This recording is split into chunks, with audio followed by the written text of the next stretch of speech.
What is good, all you cool cats and kittens? This is your Commissioner Tim back at you with your Week 9 recap. We are in Week 10, boys. What a first gauntlet of the 9 games, and we are now officially on the rematches of the season that we had kicking off in Week 1. So we're going to have some tasty revenge matchups and a chance for some teams to sweep the opposing teams for the next of the remaining 4 weeks that we have in the regular season. The season is closing up pretty fast. And on that note, we know the storyline that's shaping up for the 6th seed between Brad and Travis, and we certainly have the race at the top 2, which is still up in the air for any of the top 4 teams.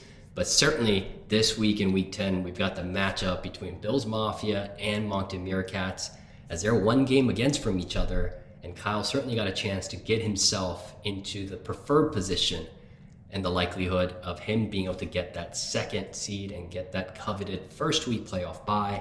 Certainly within his grasp for this Week 10 rematch, of which Bills Mafia took in their first matchup that they had.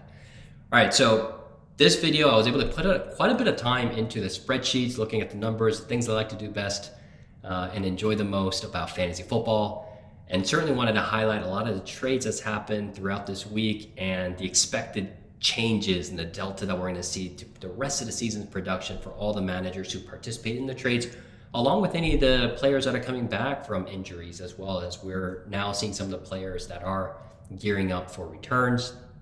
And just wanted to sort of see who the real pretenders and the contenders are going to be in CCK's 3rd season here in 2023. So that out of the way, you're going to get bits of it and talk a lot about it, but we're going to kick off with the regular programming here of the Nostradamus Pick'ems for Week 9.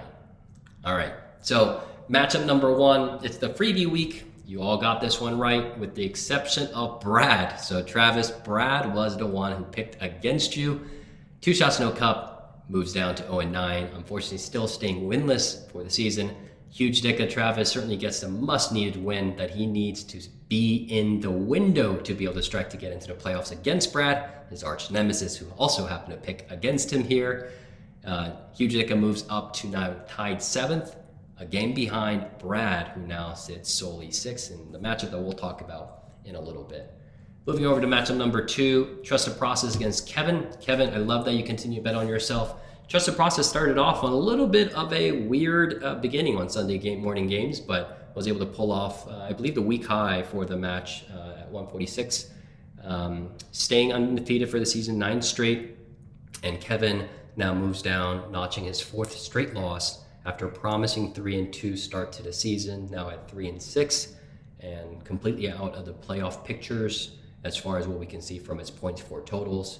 But he's tied at 7th now. All right, moving over to matchup number 3, Moncton Meerkats against Mr. Ambassador.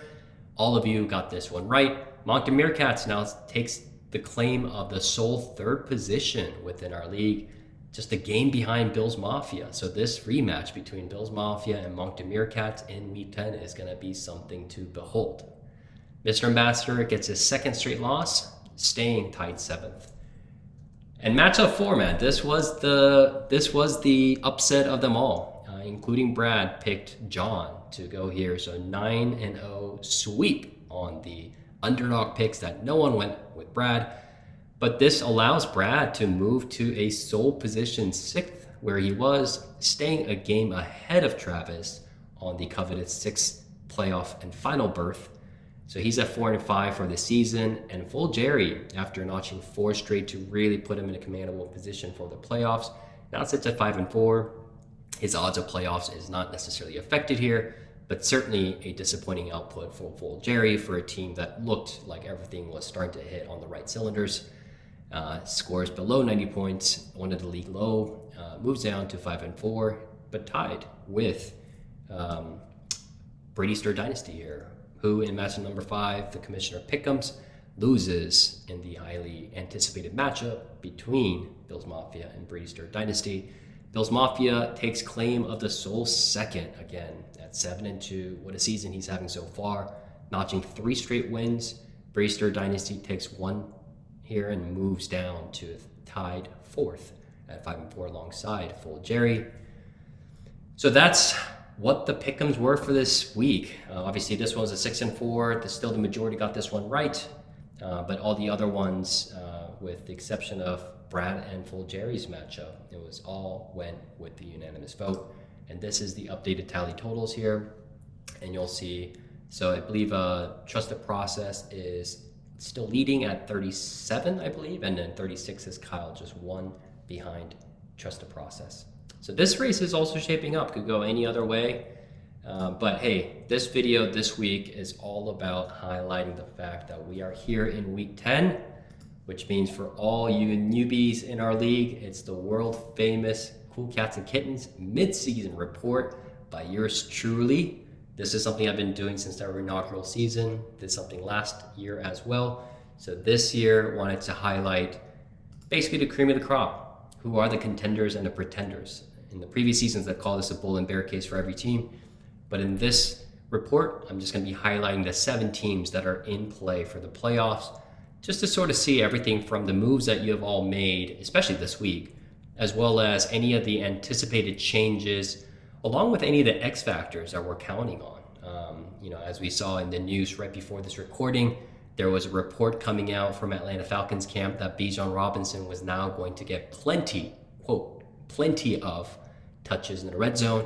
So things like that, as we move into the latter part of this regular season of NFL, you're going to see a lot of adjustments to the players' opportunities as well as their expected outputs, and how that transfers to our fantasy rosters and who is going to be an actual contender, who is going to be a pretender. So how I want to sort of talk about this is I want to show you a few things that I really like to look at in terms of fantasy when I do this. So first, we're looking at the adjusted standings. So this is the regular standings that we see on the third column. The second column is against the median. So what that basically means is for a league of 10, what were the records against, were you top 5 or better? If that means yes, you're taking a win for that week. If you're 6th and below, well, the bottom half means that you scored a loss. So we're looking at essentially where you are as a whole league outside of the luck associated with how bad of your matchup was, how good of your matchup was today. But that's what adjusted standings look like. So against the median is the record. And the really interesting thing here that you see is Monty Meerkats is actually a firepower. He's a 9-0 against the median. Certainly, obviously, he's not number 1 in terms of the points for, but that doesn't matter. We're talking about against the median, so are you top 5 or not? And compared to his actual record, that's 3 more wins that he should have gotten if it against the median. And then obviously the reason why it seems like it's such a parity at the mid-table of our league is if you look at the teams that were not expected to do so well, it certainly shows against the median, but because of the scheduling and maybe the luck associated with some really bad weeks of teams that should have won, caused teams like Wooksy Fingerhold to have 2 more wins, Kevin to have 3 more wins, and Mr. Ambassador have 2 more wins than what their actual record was. And then here's the other thing that I really like to look for, which is what I call sort of the upset factor. So I look at the top 2 finishes. When I look at that, it basically means in any given week, if you were the top 2 scoring within our league, that probably gives you the ability to know that come playoffs time, depending on how frequently you're able to pull off a top 2 finish, it probably means that put yourself against anyone, chances are pretty good for you to win or pull off an upset if you're against a higher ranked team, for example. So looking at this, the team that I really want to highlight off of this is Moncton Meerkats. Not only is he sitting at a lesser position on the standings compared to the median, where he should be 9-0 alongside Trust the Process, but if you look at the top 2 finishes, Moncton Meerkats matches Trust the Process in terms of the number of finishes that he was able to have as one of the top 2 teams in any given week. So it means 6 out of the 9 weeks we've had, Moncton Meerkats was a top 2 finisher. So Moncton Meerkats is definitely a contender, like I've been highlighting, but this analysis really just shows just how strong Moncton Meerkats is. And I believe on Moncton Meerkats, we also have Connor that's also going to be coming back. He's activated for Sunday's game. So with James Conner now coming in, it's going to be further addition to what Moncton Meerkats is going to be able to do. So this is sort of the stuff that I want to talk about. Now, the second thing that we're looking at is obviously the notable stuff associated with the recent players adjustment come from any trades that is going to affect the numbers associated with your average points for to date. And this is not counting any X factors. I'm basically looking at who are the players that you brought in, who are the players that went out, and looking at your starting rosters and the players that came in and what they will be replacing. What are the range of assumptions to your weekly adjustments from a points for basis that we've seen over the last 5 weeks that we can sort of change?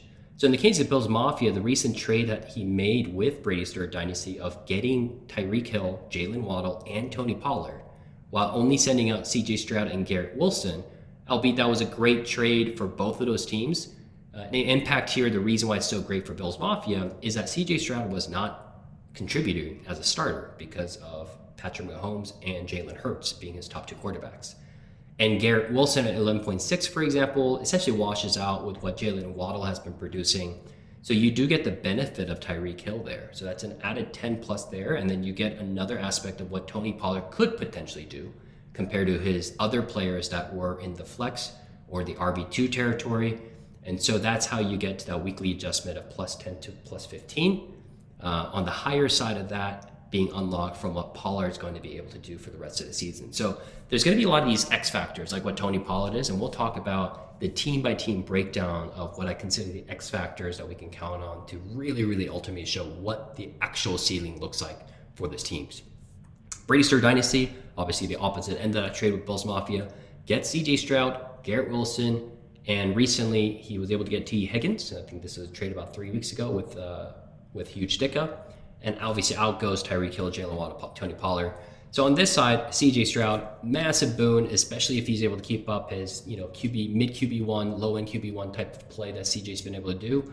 And it goes anywhere from a -5 because of the impact of Tyreek, but could go as high as plus 10 because of the stability that CJ has as a potential addition to Brady's Dynasty's weakest positions, which is the QB1, QB2. And largely the range of how and where he ends up between that -5 to plus 10 is solely going to depend on Deshaun Watson's and T. Higgins' output as well.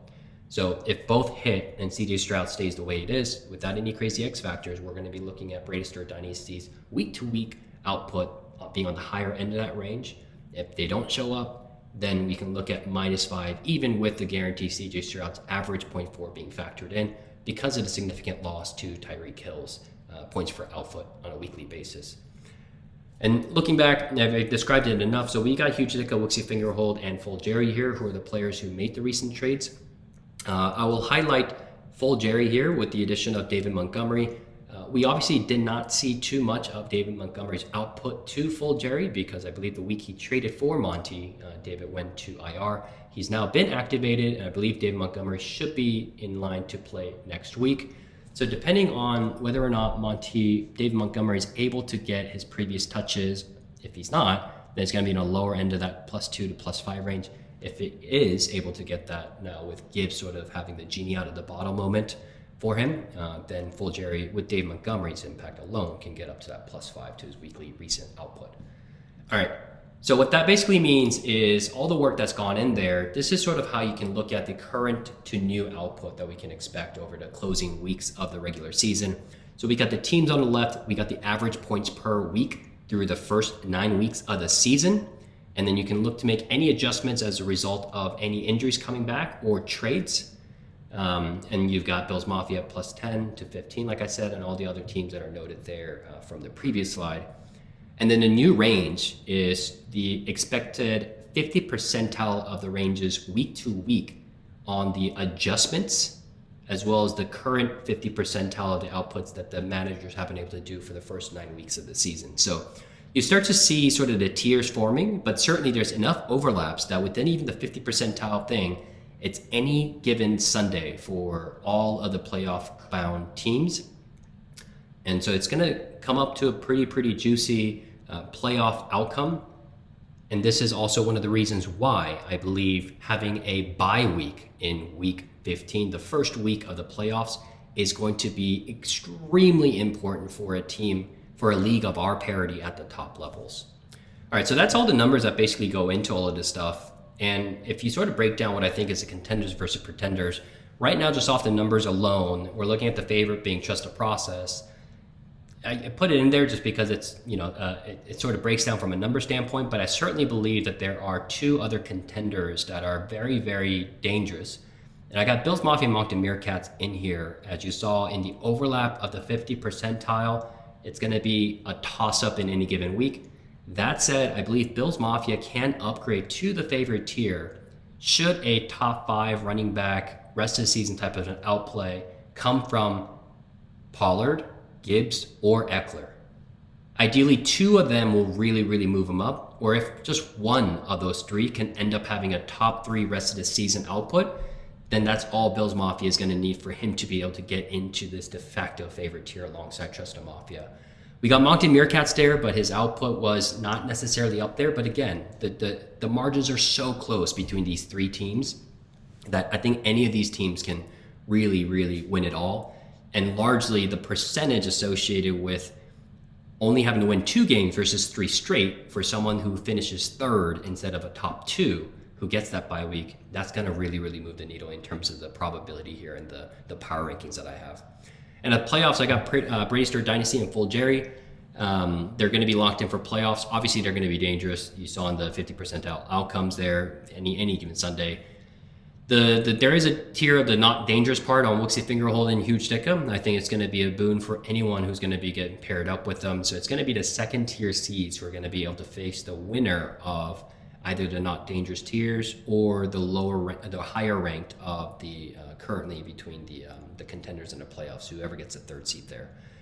But the reason I'm having all of the power rankings be based on, now that we're in the end of the seasons, it's going to be based on who I think actually has a chance to win it all. So here, whereas in the early seasons, the probability of you getting to the playoffs was a big part of it. Now, for the contenders, it's going to be the probability of you getting the top 2 seeds is also going to now become the other factor that we have to factor in terms of your power rankings. And right now, I got the odds of these top 3 teams within the top 2 tiers. So Trust the Process, Bills Mafia, and Moncton Meerkats. The champ, one of them being the champ at the end of it all, is 80%. And obviously, that is being boosted on that bye week probability. All right, so let's move into a team-by-team breakdown of X factors. And this is what I mentioned around is there another gear in this team that we can potentially see that's plausible between now and through the end of the playoff run? And what are some of these players and how much is it going to impact to the bottom line associated with these teams? For Trust the Process, the team's already doing well, so you're not going to see much of a potential boost on the X factors. That said, there are a handful of players that are worth noting. So Justin Jefferson has been out, I believe, since week 6, week 5. And the question is he going to return? And if he does return, how is he actually going to look now after returning, now that he's got Joshua Dobbs thrown to him? He's got a new quarterback thrown to him in his NFL career for the first time, and someone that's not named Kirk Cousins. So we'll see how that plays out. We got Kyler Murray and Justin Fields. Kyler Murray, who's slated to come back this week and make his NFL debut for this season in week 10. And we got Justin Fields, who likely will be starting next week. So if either one of them end up finishing as a top 8 quarterback rest of the season, which certainly they can. Now, you can make the argument, are they great top 8 NFL quarterbacks or not? That's a debate that's out of the question. But in terms of the fantasy output, can they go back to putting up top 5, top 8 type of rest of the season output once they're back? And Taysom Hill, that's going to be I believe, a big X factor that's underrated on my roster. Is he going to be able to finish up the rest of the season averaging 12 plus a week? Because that's been historically a weak position for my team. But Taysom Hill's been averaging 16.03 in the last 4 weeks. So this is going to be a massive, massive boon in terms of what it means to increasing even the ceiling that I have right now. The only downside question mark on the X factor is DeAndre Swift. He started off really, really hot as a top 5 RB. He is now RB6 after putting up a lot of the high-end RB2, mid RB2 type of numbers without really being able to get the touchdowns at the goal line. So if DeAndre Swift ends up dropping down to RB10, that's also going to be a needle-moving factor, going from maybe 14 points a week down to 11. That's a 3-point swing. The net potential boost associated with all the X factors here for my team is plus 10 to plus 15. There is potential for more record-setting weeks post the bye weeks and injuries, because both 200-plus performances that I've had in this season so far without Justin Jefferson contributing. So this team's on fire, certainly. and there's certainly another ceiling to this. But I think I want to highlight the rest of the teams whose ceilings are much more higher than mine in terms of what the X Factors boost represent for their teams. All right, so we'll move over to Bills Mafia. For me, it's pretty simple for what Bills Mafia could be. There's 5 names here. We got Bijan Robinson. I think, is the workload going to ramp up? Is he going to be able to take advantage of the soft playoff schedule? So Atlanta Falcons, in terms of the running opposing teams with running back defenses, it's been pretty tough to start. Bijan's obviously not also had all of the opportunities that he should have gotten being drafted that high, but he's going to be facing really soft defenses against fantasy playoff weeks. And based on this, when I wrote it to when I'm recording it now, there's news coming out from Atlanta Falcon camp that Bijan Robinson is now going to get plenty of goal line opportunities as well. So that's going to be a massive boon for Bills Mafia. Got Austin Eckler. Hey, can he sustain a top 5 running back rest of the season type of output? And he's also got a soft playoff schedule. Patrick Mahomes is fascinating that it's an X factor here because he's right now averaging a career low 19.94. That is 4 points less than his average from the last 3 seasons. So that's a significant loss that he's had to the productions there. And obviously Jalen Hurts has been playing really well to offset that quite a bit. But if Patrick Mahomes can get up to even his career averages over the last 3 seasons since he became more established in the league, this is going to be another 4+ points of impact for Bills Mafia bottom line.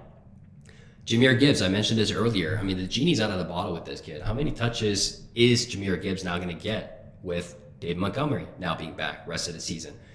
And this is another sort of question mark because David Montgomery is not a player that they just signed for this year. It's not an aging rookie contract running back that they can just piece out after the season. They signed him to a multi-year contract in this previous offseason. So you can assume that David Montgomery is not going to lose all of his touches. So it's going to be pretty annoying for Bills Mafia. That said, Gibbs should certainly ramp up his production compared to what he was getting with a healthy David Montgomery, especially after how Jahmyr's been able to play over these last handful of weeks with David Montgomery out. Tony Pollard is the question mark. He's significantly, I believe he's the fantasy leader in the wrong category, which is actual production to the opportunities that he's getting in terms of fantasy points output. If he's able to break out of that slump where he's averaging, I believe, 11 points or so, if he can get up to that 15, 16 range, that's a massive boost. So there's a net potential boost on these X factors of +15 to +30. So Bills Mafia, out of everyone that I'll highlight here, he actually has the biggest upside to his roster, especially post this Pollard trade. High end of the X factor range would certainly put him in his own tier as a favorite. So that's really worth noting, and it could be really spicy for him, for Bills Mafia over these next 4 weeks. And I still believe that Bills Mafia's chances of getting the championship is going to be greatly determined whether or not he's going to be able to get that top 2 seed. So this week 10 against this manager is more important than ever before. We got Monk the Meerkats. Talking about his X factors, Lamar Jackson, Dak Prescott, and we've always talked about it. Is he going to be able to get consistent 40+ from his quarterbacks or not? It could be just one given week that they combine for 25 like they had a couple weeks, which causes them to get a loss in the playoffs against better teams. Saquon Barkley is completely underperforming this year, and it's worsened by the Daniel Jones season-ending injury. So who knows how many more defenders he's going to see in the box now that the defending teams are not going to necessarily feel like they're threatened at all by the passing offense. We'll see what happens. On the positive side, we got Josh Jacobs, who has been struggling, but with a new coach and new environment, we saw immediate production in week 9. I do believe that there's a +5 week here in terms of potential rest of the season for Josh Jacobs. And we got James Conner. He's back this week.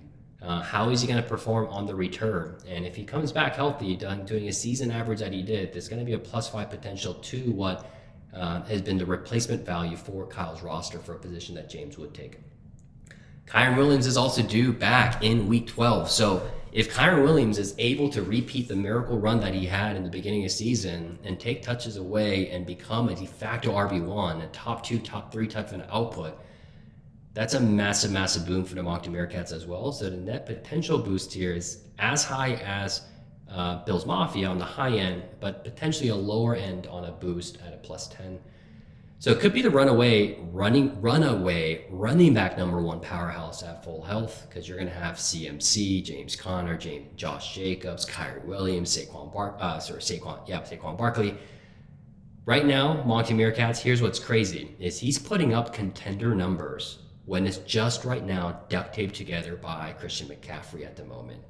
So Monty Meerkats is absolutely a contender and can become a favorite on the high end of his X Factor range as well. So we've got three really, really dangerous teams heading into the playoffs. And week 10 between Monty Meerkats and Bills Mafia, I cannot wait. That is the game of the season. All right, we got next team. We got Braister Dynasty. And the ranges here is still pretty high, but there's a lot of other names, a lot of factors. Garrett Wilson is Aaron Rodgers is actually going to be coming back in time. If he comes back for the NFL playoffs, that's great. But is Aaron Rodgers going to be able to come back? Is there a reality? Is there a potential world out there where Aaron Rodgers actually comes back in time for fantasy playoffs? And if he's going to make a difference or not? You would make the assumption that the moment Aaron Rodgers is healthy enough to play and he declares himself active to play for the Jets, that offense is going to kick up another gear, but because you can't have a worse quarterback at the helm than who's there right now for the Jets. So if Aaron Rodgers does come back in time for fantasy playoffs, there's a top 5 wide receiver type of potential for Garrett Wilson. And now he's got CJ Stroud playing at the QB positions for him, which has been his downfall to date for Braister Dynasty. I believe what I was mentioning is he's averaging the league low of the playoff contenders at, I believe, 28 points a week from those 2 quarterback positions. So if he's able to get 40 plus a week, which is certainly possible now with how CJ's playing and what we know Deshaun Watson's able to do, that's going to be a difference at 12 points a week. Okay, we got Kenneth Walker and Aaron Jones. Are both going to be RB1s, or is Kenneth Walker III going to continue to lose snaps to Zach Charbonnet? Last week was weird. It probably couldn't have come at a worse time when people are thinking about what Charbonnet's touches are going to be. Now, Charbonnet's touches didn't increase. His snap share certainly increased, but that entire offense last week for the Seattle Seahawks was a little weird. So even if you toss that out, there is a question mark around what the output's going to be for KW3.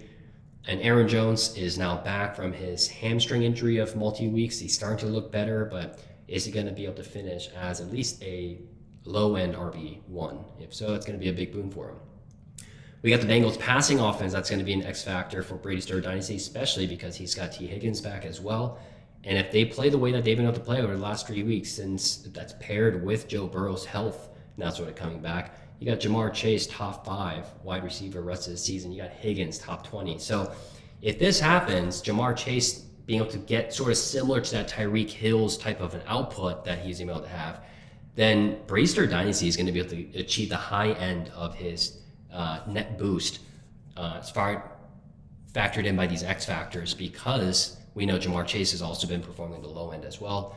And so you would assume Jamar Chase moves up from having put up slightly better than the Jalen Waddle type of numbers, moving himself up into the Tyreek Hill category, where you got T. Higgins sort of filling in the previous production of the Jalen Waddle at that low-end RB2 type of wide receiver 2 type of play at around 11 to 13 points or so. Then it's all net positive for what CJ production is going to be able to do at the QB1 position for Braister Dynasty. I'm sure that was a bet that he was taking, and certainly that's within motion as well. You got Rachaad White. It's a name that we haven't talked about as a league. I don't think the fantasy community is really talking about him that much, but he's right now an potential RB1, mid RB1 rest of the season, just based on the checkdowns and the passing volume that's happening on the backfield for the Tampa Bay Bucks offense. So there's a big net potential boost here on X Factors. Again, another team with the plus 10 to plus 30 type of category on a seeding outcome. For Braister Dynasty, I think we'll see a massive boost of production from the QB position. It's going to be hard to replace Tyreek's value or replacement at wide receiver, but like I said, Jamar Chase may. And at the higher end, at the mid to higher end of the range of the X Factors, Braister Dynasty is certainly a contender, but I wouldn't necessarily put him that even if all those things happen, he becomes a favorite. But, any given Sunday, he's certainly going to be a contender with all these things that we're looking for. All right, that moves me over to Full Jerry. We got a few names here as well for Full Jerry. Not necessarily the highest output on seedings, but we got Devontae Adams. Again, revitalize offense. Similar thing that I said to Josh Jacobs, but unlike Josh Jacobs in Week 9, Devontae Adams' output stayed the same. So the quarterback play with Aiden O'Connell is going to be the question mark, and is AOC going to be the person who's going to be able to get Devontae Adams unlocked into that high-end wide receiver 1 territory? Derrick Henry is right now, interestingly, obviously not having the rushing production efficiency as he's always had, but he's making up for this on the career high averages he's getting at the receptions out of the backfield since the quarterback changed to Will Levis. So if that stays and Will Levis continues to check down over Derrick Henry, this is going to be a massive boon, and we'll see another season, rest of the season, for Derrick Henry where he finishes probably with the top 8 type of an output. Trevor Lawrence right now, for all hypes that he's gotten, he's QB 17 for the season, guys. There's certainly a chance for him to get into that low-end quarterback 1 play at minimum. So we're looking at a +3 type of potential here rest of the season. And Raheem Mostert, now that he's back, he's been playing well. But the question mark is what happens on the flip side of what we talked about Mock the Meerkats. When Kyren Williams is back, what's going to happen to Raheem Mostert? Javonte Williams has been ramping up the workload starting about week 7, week 5. He's been able to ramp up. There really is a chance for Javonte Williams to finish as a top 8 rest of the season in terms of production at that running back position for Fulgeri. The net boost, we're looking at +5 to +20 type of an outcome. I would say Fulgeri is threatening for contention, even if he achieves the high end of the X factor range, but it definitely puts him in range for potential upsets in the early playoff rounds.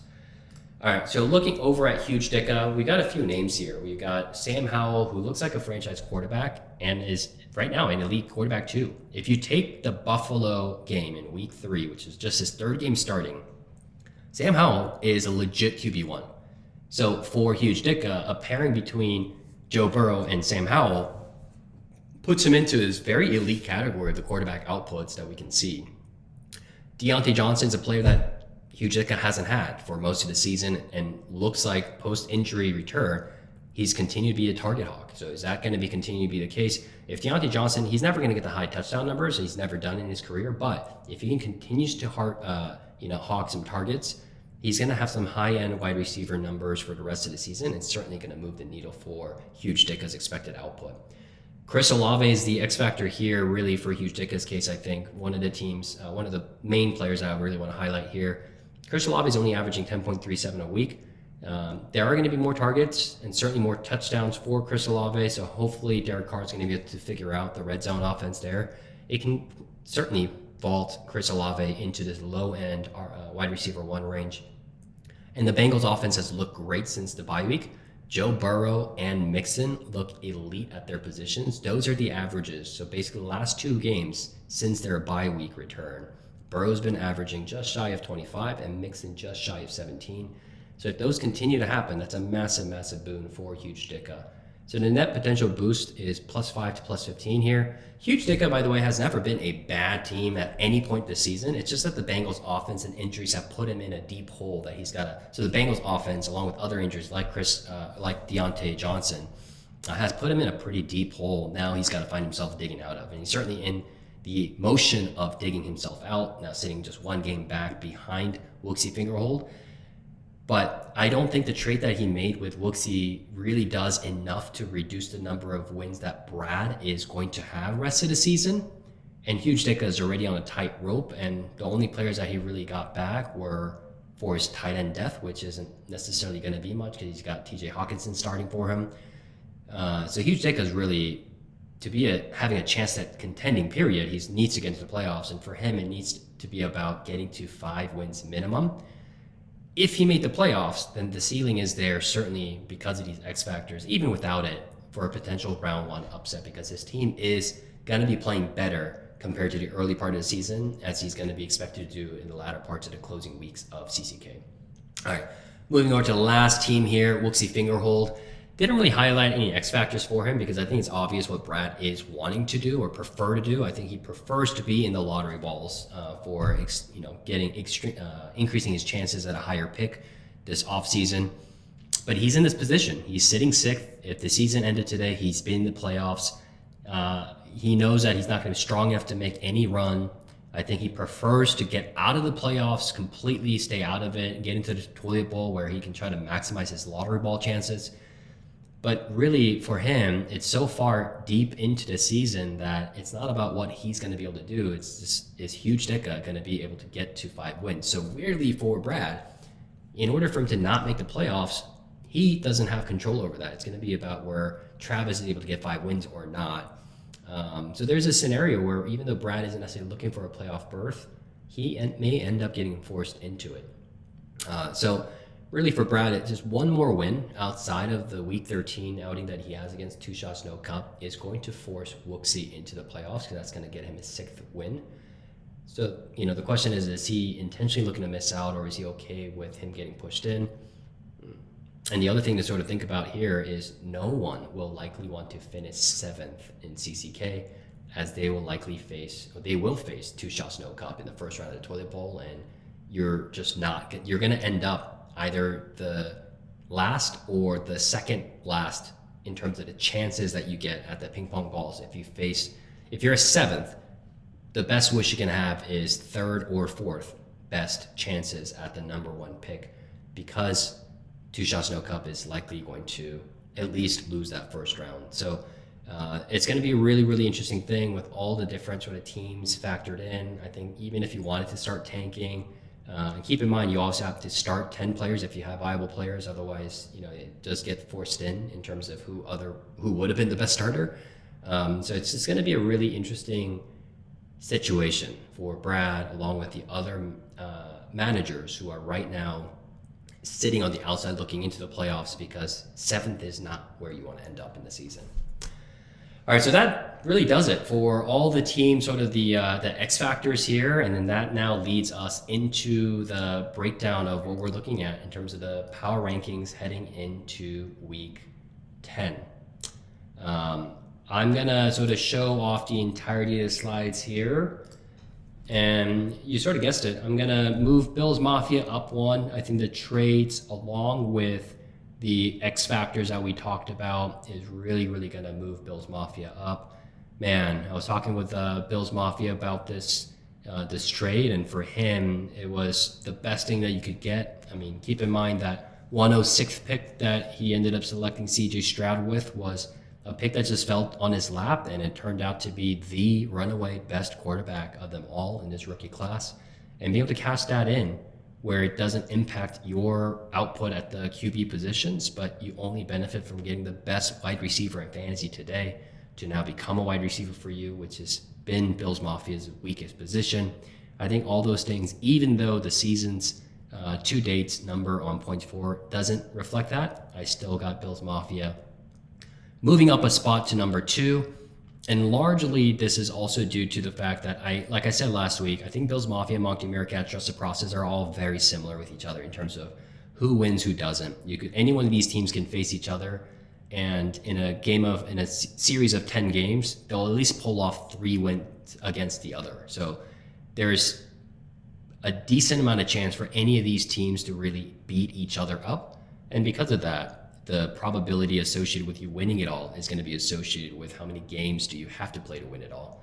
And that playoff bye, which Bills Mafia currently holds the position for, that's what factored in for me to move Bills Mafia up to number 2. Now, same thing could be said next week. If Moncton Meerkats beats Bills Mafia in Week 10 and then moves to a tied second, of which then at that point, points for is no longer going to be something that Bills Mafia can catch up to, given that there's almost a 200-point difference for him to make up over the next 4 weeks, which is impossible. Then Moncton Meerkats would easily move up to number 2 for me for rest of the season. We got Brady Stir Dynasty moving up a spot to number 4. You got Full Jerry dropping a spot after a disappointing Week 9.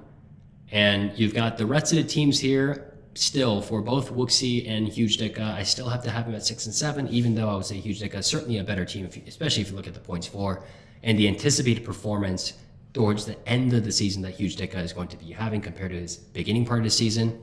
You just got to look at the playoff probabilities. And looking at the Fantasy Pros points for now, the percentages of both of these team managers has actually increased, believe it or not. So Brad is right now 54% likely to get that 6th seed over Huge Dicka at 42%. Interesting enough, both of these teams increased their chances by 7% respectively. And Kevin and Sergey have moved down to 4 and 5%. That's what does it for our Week 10, boys. And we've got a lot of interesting games heading up for the remaining of the weeks. I'm really excited about the Week 10 matchup here. Obviously, the main event of them all, probably the matchup of the season to date, is going to be Bills Mafia versus Moncton Meerkats. Can't wait for it. Hope you guys enjoy tomorrow morning.